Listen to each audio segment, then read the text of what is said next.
The screech of rusted bolts protesting against decades of unwavering service was the soundtrack to Sarah's Saturday morning.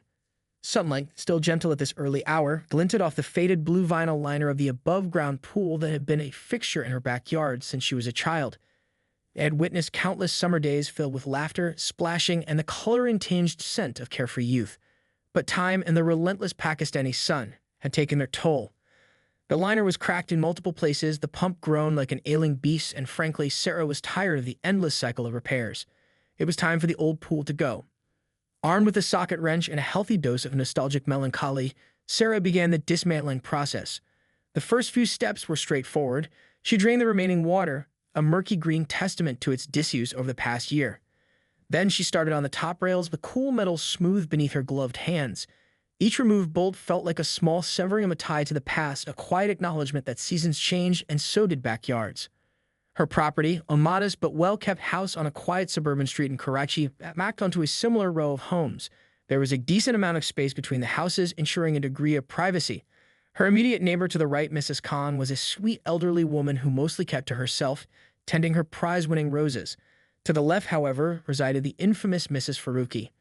Mrs. Faruqi. The name itself seemed to carry a certain weight in the neighborhood, a silent warning whispered amongst the residents.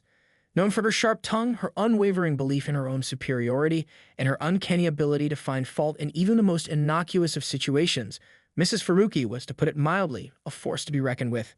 Sarah had tried her best to maintain a polite distance over the years, offering a curt nod during chance encounters but otherwise avoiding any prolonged interaction. It was a strategy that had, thus far, proven relatively successful in preserving her peace.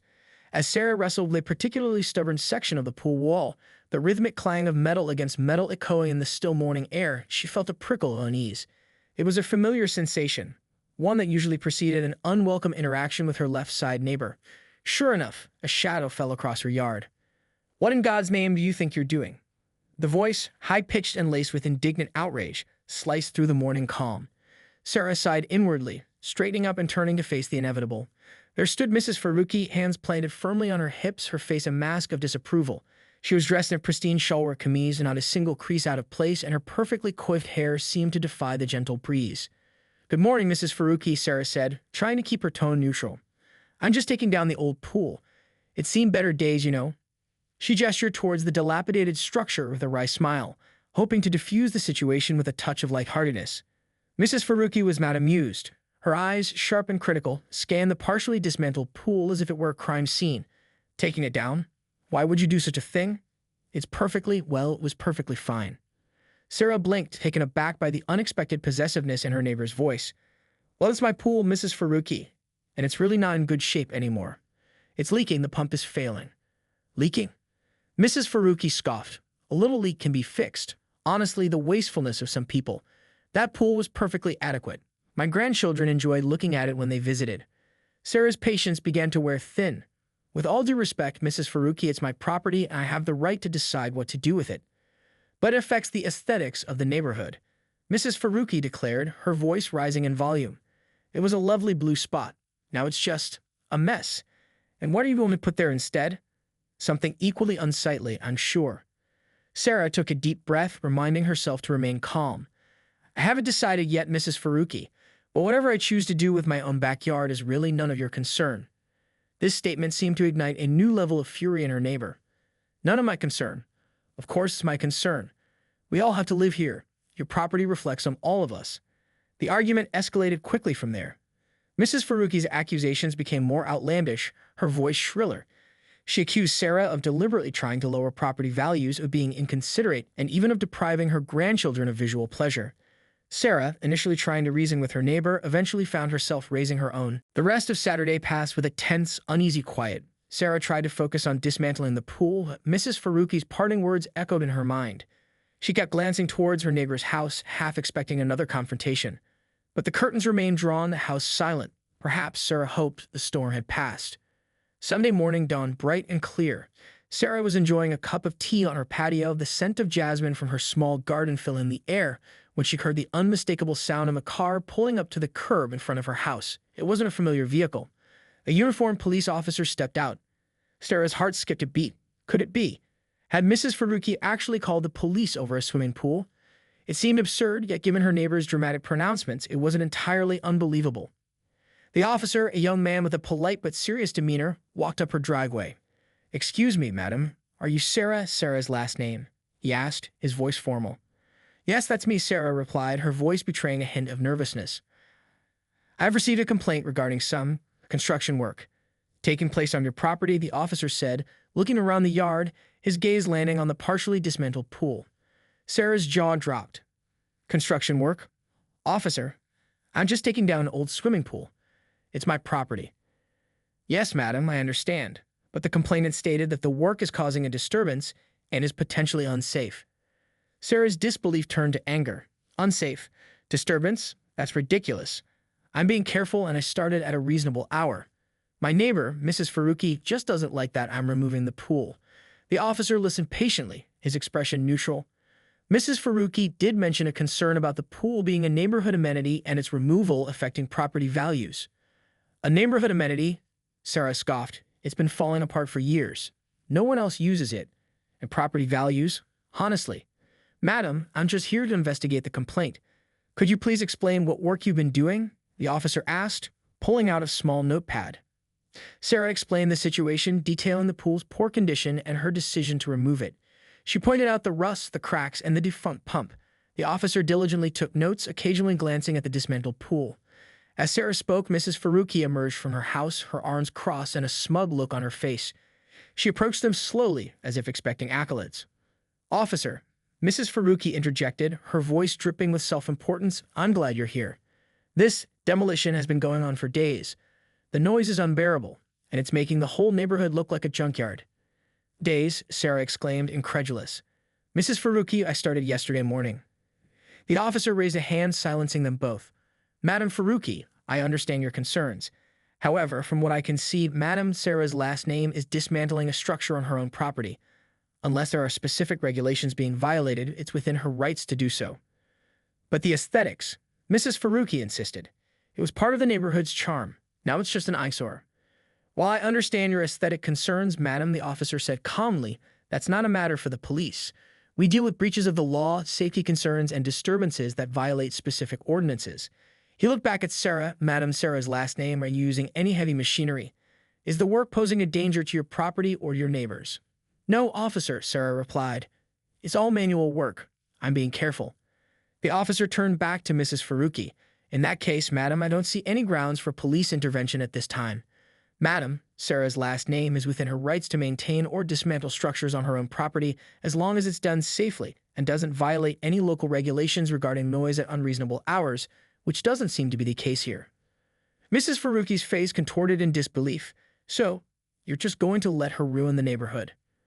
"Madam," the officer said firmly, "I've addressed your complaint.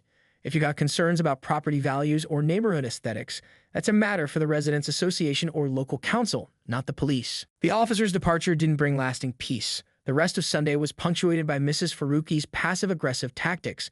Loud music would intermittently blare from her open windows, only to be abruptly silenced when Sarah stepped outside. She'd loudly sweep her patio, sending dust drifting towards Sarah's yard. Every time Sarah carried a piece of the dismantled pool to the side of her house, Mrs. Faruqi would emerge onto her balcony, observing with a hawk-like intensity, muttering under her breath. Monday brought a new wave of annoyance. Sarah had arranged for a local scrap collector to come and take away the metal parts of the pool. As the two men started loading the pieces onto their truck, Mrs. Faruqi appeared, her phone held aloft as if documenting a major crime. "I'm recording this," she announced loudly. "This is disgraceful. Look at the state of her yard. It's attracting pests, and that truck is blocking the street." The scrap collectors, burly men used to all sorts, exchanged amused glances but continued their work. Sarah gritted her teeth, trying to ignore Mrs. Faruqi's theatrics. "There's plenty of space on the street, Mrs. Faruqi," Sarah said, trying to keep her voice even. "They'll be gone in 15 minutes. 15 minutes of this racket. My head is splitting. And what about the mess they're leaving behind?" She continued, dramatically pointing at a few stray pieces of plastic. As scrap collectors finished loading, secured their cargo, and with a final nod to Sarah, drove off. Mrs. Faruqi stood on her lawn, arms crossed, surveying Sarah's yard with an expression of utter disgust. The following days saw a continuation of this petty warfare. Anonymous complaints were lodged with the local council about unsightly debris in Sarah's yard. Sarah received a formal letter requesting her to clear the area within 7 days. It was clearly Mrs. Faruqi's doing. Sarah diligently tidied her yard, stacking the remaining vinyl liner and plastic components neatly, but the letter served as a stark reminder of her neighbor's relentless campaign. Then came the Homeowners Association meeting. Sarah rarely attended these gatherings, finding them mostly filled with discussions about lawn maintenance and security patrols.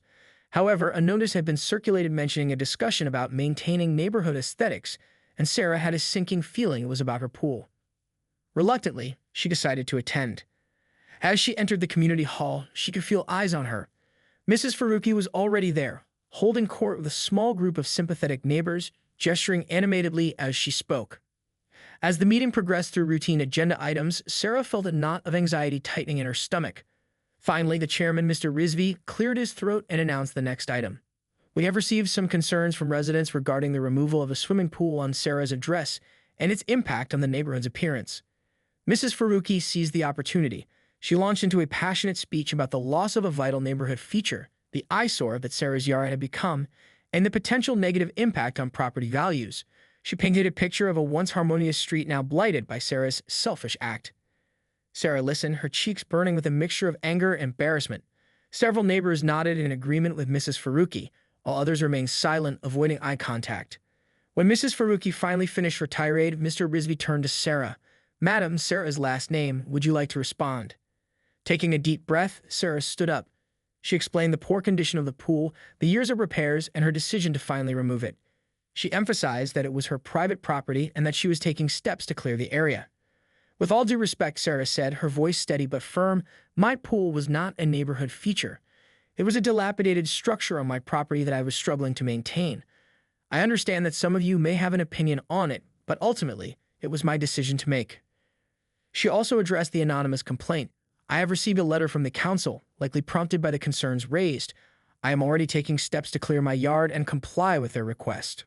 The discussion that followed was somewhat heated. Some neighbors sided with Mrs. Faruqi, echoing her concerns about aesthetics and property values. Others expressed understanding for Sarah's situation, pointing out that homeowners have the right to manage their own property. Mr. Rizvi tried to mediate, emphasizing the importance of neighborly consideration while also acknowledging property rights. The meeting concluded without any concrete resolution, but Sarah felt a shift, while Mrs. Weeks turned into a tense stalemate. Sarah had cleared her yard, stacking the remaining pool materials neatly against the side of her house, awaiting their eventual disposal. The council's letter was satisfied, but Mrs. Faruqi's campaign of subtle harassment continued. She'd make pointed remarks about eyesores whenever she saw Sarah, and her social media feed, visible to some neighbors, occasionally featured thinly veiled complaints about inconsiderate homeowners. One sweltering afternoon, Sarah was in her garden trying to cultivate a patch of stubborn soil when she noticed Mrs. Faruqi standing at the edge of her property, a look of intense scrutiny on her face. "What are you doing now?" Mrs. Faruqi called out, her voice laced with suspicion. "Just gardening, Mrs. Faruqi," Sarah replied, trying to keep her tone polite despite the rising irritation. "Gardening? Or are you planning to put something else equally dreadful in that space?" "I haven't decided yet," Sarah said, turning back to her digging. She wasn't about to share her tentative plans for a small vegetable patch with her antagonistic neighbor. "Well, whatever you do, I hope you'll consider the rest of us," Mrs. Faruqi said, her voice laced with a familiar sense of entitlement.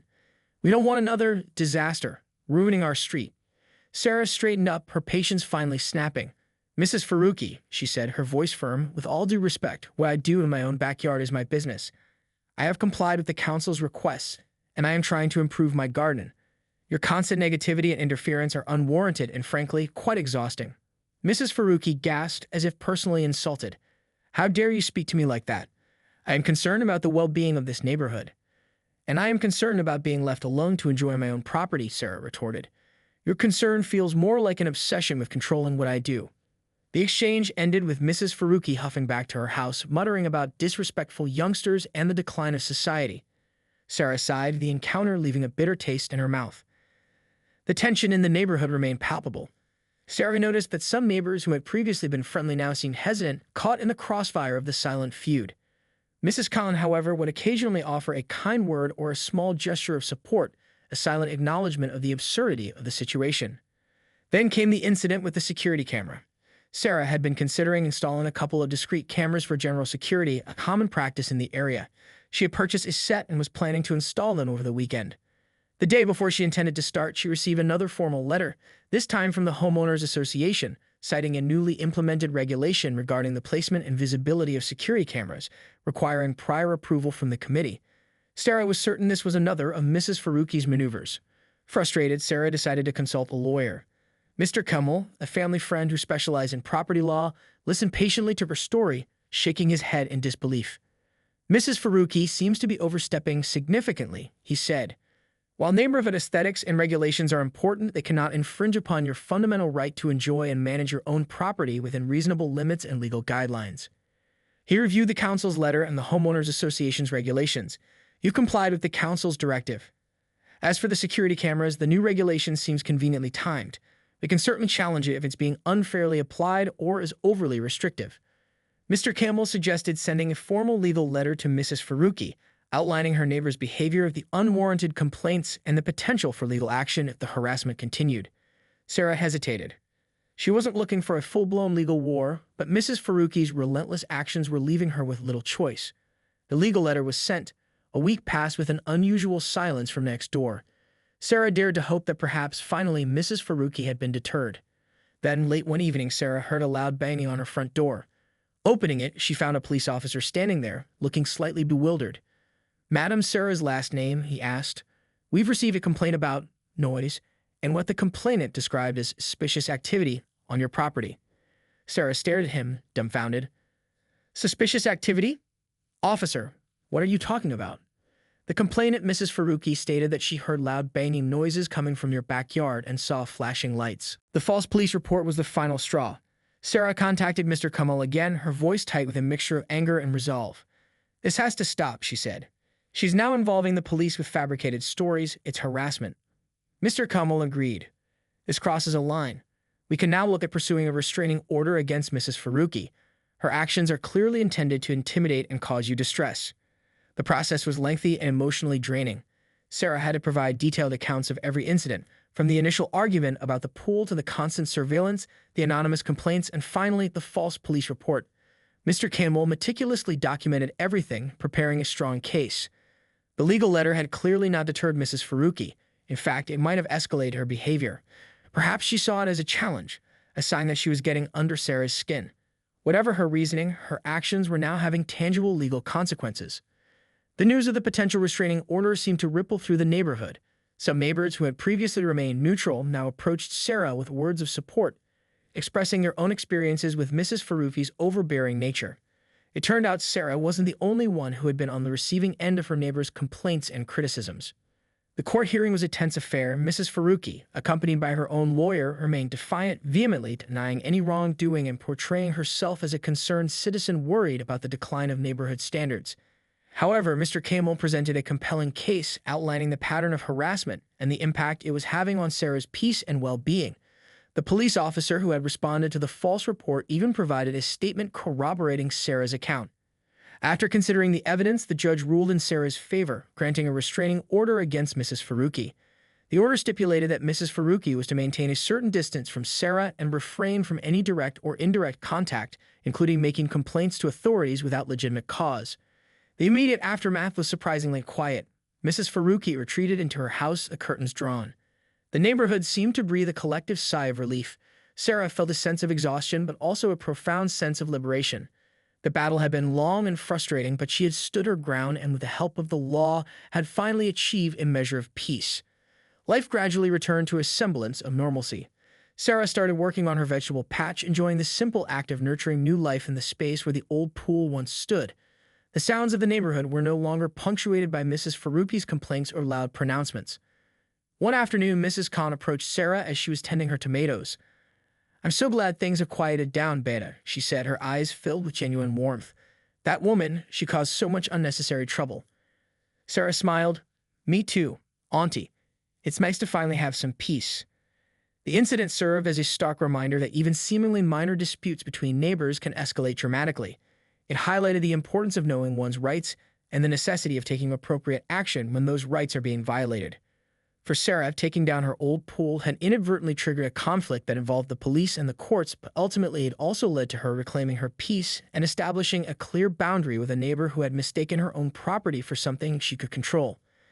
The scars of the ordeal remain, but so did the hard-won knowledge that sometimes standing up for yourself, even against a determined Karen, is the only way to truly take back your own space.